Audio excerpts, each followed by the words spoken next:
দেখলে বোঝা যাবে না এটি একটি রাস্তা, তাও আবার হাইওয়ে, মনে হবে একটি ছোট নদী। এমনই অবস্থা পূর্ব বর্ধমান জেলার গলসি থানার কুড়মুনা চন্দনপুর বাস স্টপেজ।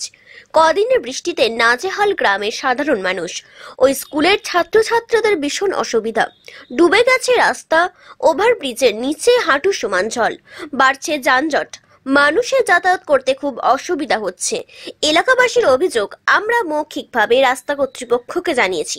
দীর্ঘ ৮ মাস যাবৎ ব্রিজের উপরে কাজ হওয়ায় নিচে রাস্তায় ভারী যানবাহন চলাচল করছে, তাতে রাস্তার অবস্থা খুবই খারাপ হয়ে পড়েছে। এলাকাবাসীর আরো অভিযোগ, অনেক জায়গায় নতুন ওভারব্রিজ হচ্ছে, সেখানে কাজ শেষ হয়ে ওভারব্রিজ চালু হয়ে গেছে, আর আমাদের পুরাতন ওভারব্রিজ তাও কাজ খুব ঢিলে ঢালে করছে। এরকম চললে গ্রামের সবাইকে নিয়ে আন্দোলনে নামার পরিকল্পনা করছে গ্রামের মানুষ। রাস্তা কর্তৃপক্ষের কাছে অভিযোগ, যাতে খুব শীঘ্রই এই রাস্তা মেরামত হয় এবং জল নিকাশি ব্যবস্থা করা হয় তার অনুরোধ জানানো হচ্ছে। পানি দাঁড়িয়েছে, এই লোকজন মেয়ে ছেলে কেউ পেরোতে পারছে না, এটা ব্যবস্থা করতে হবে। এনএইচকে লিখিত জমা না, জমা আমরা দিই না, সাহেব দিকে বলেছি, বলছে হবে হবে, হয় না। ওরা মেরামত করছে? মেরামত করে না, কিচ্ছু মেরামত করে না।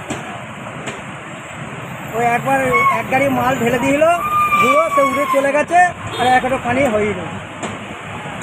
কি বলবেন তাহলে? এটা বাগাতে হবে, না আমরা রোড জাম করবো, আমাদের আন্দোলন আরম্ভ করবো, কাজ বন্ধ করে দেবো। সমস্ত গ্রামের মেয়ে ছেলে লোক সব আসবো। আপনার নাম?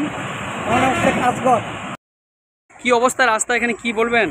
রাস্তার অবস্থা দেখুন, বরাবরই আজকে বিগত কয়েকদিন ধরেই আমরা এনএইচ যে কাজ পেয়েছে তাদেরকে অনেক কথা বলা হচ্ছে যে এই রাস্তা ভালো অবস্থা, সেটি দিন ধরে বাচ্চা ছেলে থেকে আরম্ভ করে গ্রামের প্রত্যেকটি লোকের অসুবিধা।